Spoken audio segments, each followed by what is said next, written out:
18th century में भारत में हिंदू धर्म में अंधविश्वास बहुत बढ़ रहा था। धर्म का काम होता है लोगों को बंधनों से मुक्ति दिलाना, पर ये वाले जो धर्म थे वो लोगों की मानसिकता संकुचित कर रहे थे और उनको और बंधनों में बांध रहे थे। उसी समय पे उदय होता है पुरुषोत्तम का, भगवान स्वामीनारायण का। लगभग 20 साल की उम्र में ही वो एक संस्था की स्थापना करते हैं जिसका उद्देश्य होता है कि लोगों को सही राह दिखाना, सही धर्म सिखाना, केवल धर्म नहीं उनकी दिनचर्या कैसे चेंज करनी। उसके बाद उनके सक्सेसर आते हैं गुणातीनंद स्वामी, भगवती महाराज, शास्त्री जी महाराज, योगी जी महाराज, और उन सब के समय काल में धर्म आगे बढ़ता है, संप्रदाय आगे बढ़ता है।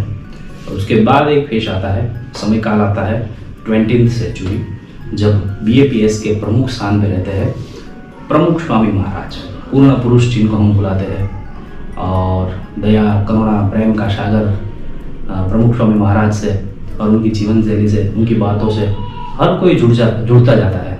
और यही वो समय था जब स्वामीनारायण संप्रदाय भारत के हर छोटे से छोटे घर, हर छोटी से छोटी गली तक पहुंचता है और लोग उनके साथ जुड़ते जाते हैं।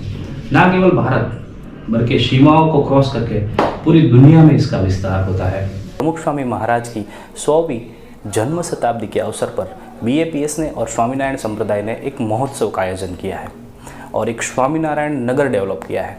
अब जिन लोगों को स्वामीनारायण नगर के बारे में नहीं पता है उनको मैं बता दूं कि अहमदाबाद के वेस्ट पार्ट में ओगणस सर्कल पे एक आर्टिफिशियल टेम्पररी नगर बनाया गया है और जिसको स्वामीनारायण नगर नाम दिया गया है, और ये 600 एकड़ ज़मीन में फैला हुआ है।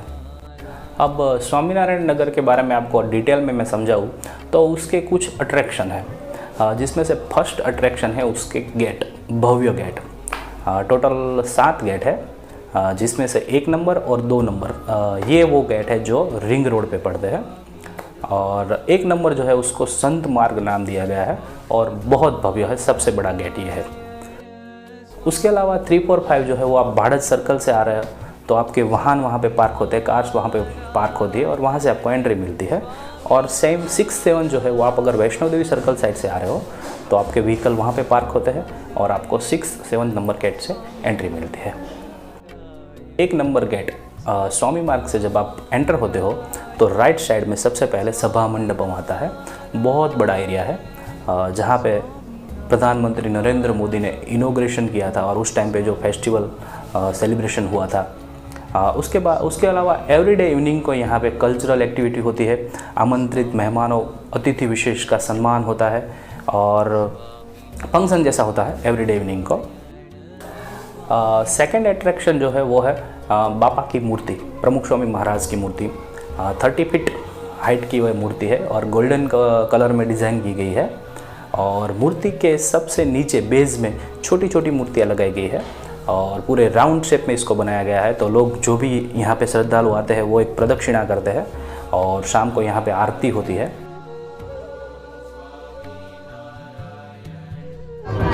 आप देख पाओगे यहाँ पे आरती चल रही है, संध्या टाइम है, लाइव आरती है।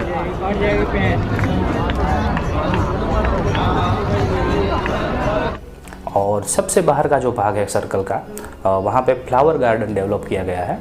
बहुत ही खूबसूरत है और बहुत ही फोटोजेनिक है ये गार्डन।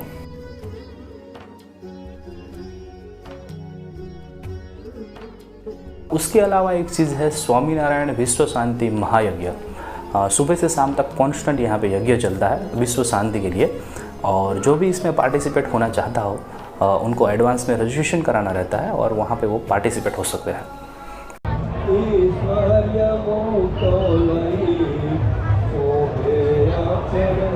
पापा की मूर्ति एक वक्त आपने विजिट कर ली और आगे बढ़े तो उनके जस्ट पीछे के पार्ट में भजन कुटीर है। भजन कुटीर जो है वो 2 विंग्स में डिवाइडेड है। इससे पहले जो मैंने आपको दिखाई थी वो मेल भजन विंग थी और ये महिलाओं के लिए है, लेडीज भजन विंग। भजन मंडपम से आप आगे बढ़ते हो तो थर्ड अट्रैक्शन आता है और यह है ग्लो गार्डन। जैसे कि इसका नाम है ग्लो गार्डन, इसका काम जो है वो सामान्य नागरिकों की लाइफ को एनलाइटन करना थ्रू ह्यूमन, बर्ड्स और एनिमल्स के स्क्रिप्चर्स। छोटी छोटी कहानियाँ वहाँ पे प्रस्तुत की गई है, वो कहानियाँ जो हम लोग बचपन में सुनते थे और जिसका कुछ ना कुछ निर्देश निकलता था, कुछ ना कुछ हमें उसमें से सीख मिलती थी, वो कहानियाँ वहाँ पे प्रस्तुत की गई है। तो बहुत ही खूबसूरत है। उसमें एक सरोवर है, ज्ञान सरोवर, ये भी बहुत सुंदर है।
ग्लो गार्डन से जब आप आगे बढ़ते हो तो जो फोर्थ अट्रैक्शन है वो है दिल्ली के अक्षरधाम टेम्पल की हूबहू रिप्लिका।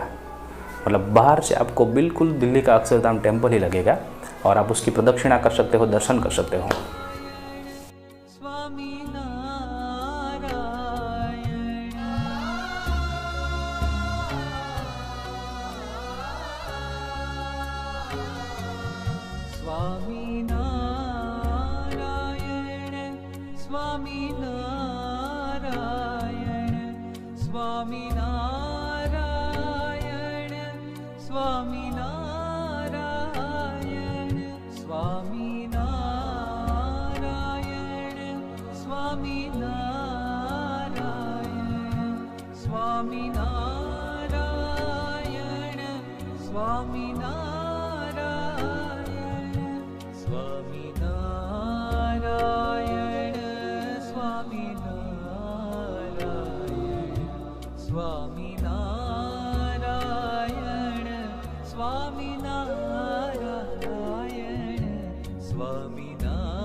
अक्षरधाम टेम्पल से जब आप आगे बढ़ते हो तो फिफ्थ अट्रैक्शन आता है और ये मुझे लगता है सबसे बड़े एरिया में फैला हुआ है। ये है बाल नगरी।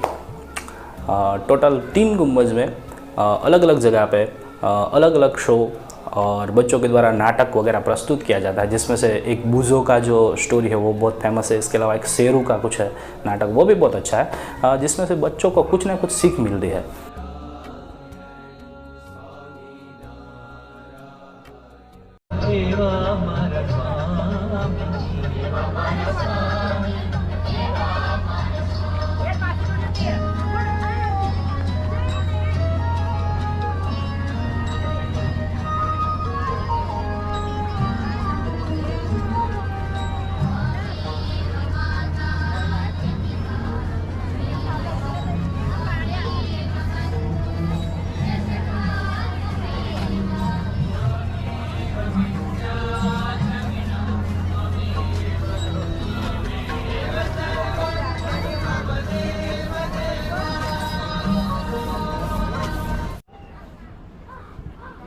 शाम के समय वहाँ पे एनिमल्स की सफारी निकलती है, जिसमें लोग वहाँ के जो स्वयंसेवक है वो एनिमल्स का पूरा ड्रेस पहन के निकलते हैं घूमने के लिए और बच्चों को बहुत मज़ा आता है। जोकर रहते हैं तो उनके साथ फ़ोटो खिंचवाते हैं और बहुत सुंदर दृश्य होता है।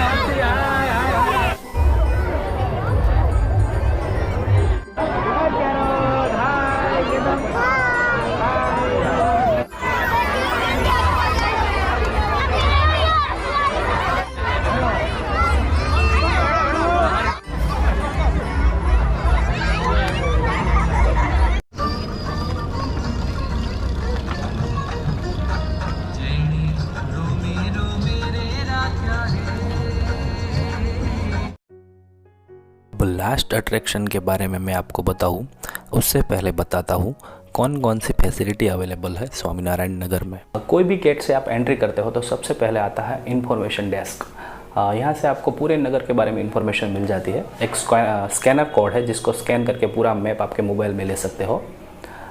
नेक्स्ट फैसिलिटी अवेलेबल है, उसके अलावा इन्फॉर्मेशन डेस्क पे ही एक आपको कार्ड देते हैं। छोटे बच्चे जो भी आपके साथ है उनके पेरेंट्स का नाम और मोबाइल नंबर लिख के उनकी जेब में रखा जाता है, तो कहीं पे भी अगर वो गुम हो जाए तो उनका कांटेक्ट हो सकता है आसानी से। नेक्स्ट फैसिलिटी जो वहाँ पे अवेलेबल है वो है प्रेमवती उपहार गृह। और यहाँ पे मैं आपको बता दूं कि प्रमुख स्वामी महाराज के माताजी का नाम प्रेमवती था और उन्हीं के नाम से ये उपहार गृह बनाया गया है।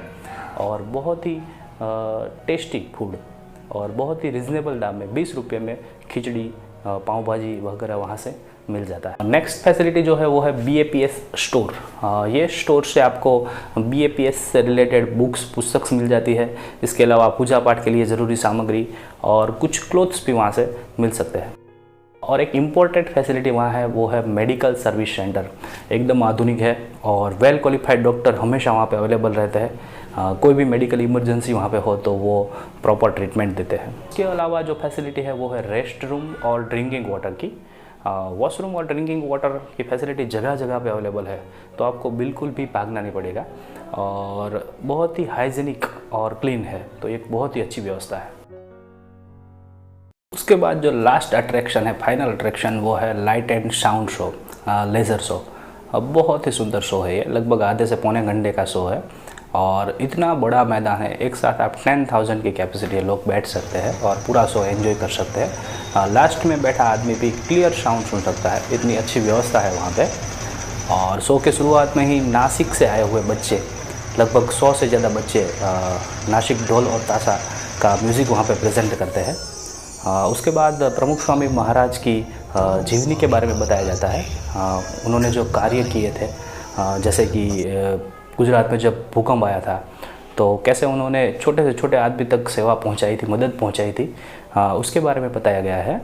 और नेक्स्ट वेटेज जो दिया गया है वो है नशा मुक्ति पे। जैसे हम लोग देखते हैं कि छोटे से छोटे लोगों में हर जगह पे अभी नशा फैला हुआ है, तो नशा मुक्ति पे बहुत भार दिया गया है। और ये चीज़ आपको बाहर भी बहुत सारे स्लोगन्स वगैरह में देखने को मिलती है, तो ये बहुत पॉजिटिव चीज़ है। और लास्ट में जो चीज़ प्रेजेंट की वो थी फैमिली सभा। एक बहुत इम्पोर्टेंट टॉपिक था। प्रमुख स्वामी महाराज ने बताया कि एवरीडे इवनिंग को सब फैमिली मेम्बर्स को साथ में बैठ के सभा करनी चाहिए, एक दूसरे के विचारों का आदान प्रदान करना चाहिए, जिससे बॉन्डिंग बढ़ता है, प्रेम बढ़ता है और ये बहुत ही अच्छी बात थी।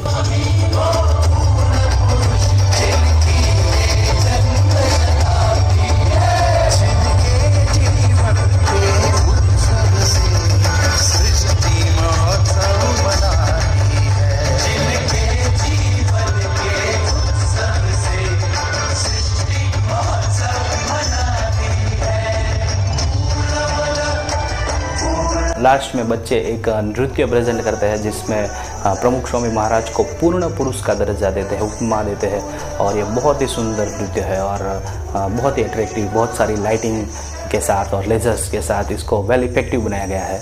और जैसे ही शो कंप्लीट होता है और आप बाहर निकलते हो तो एग्जिट गेट आ रहा है और यहाँ पे ये प्रदर्शन और यहाँ पे स्वामीनारायण नगर पूरा होता है। आखिर में ये एक बहुत ही सुंदर सेलिब्रेशन है और आपके डोर स्टेप पे है, तो हर किसी को इसमें पार्टिसिपेट होना चाहिए, मुलाकात लेनी चाहिए।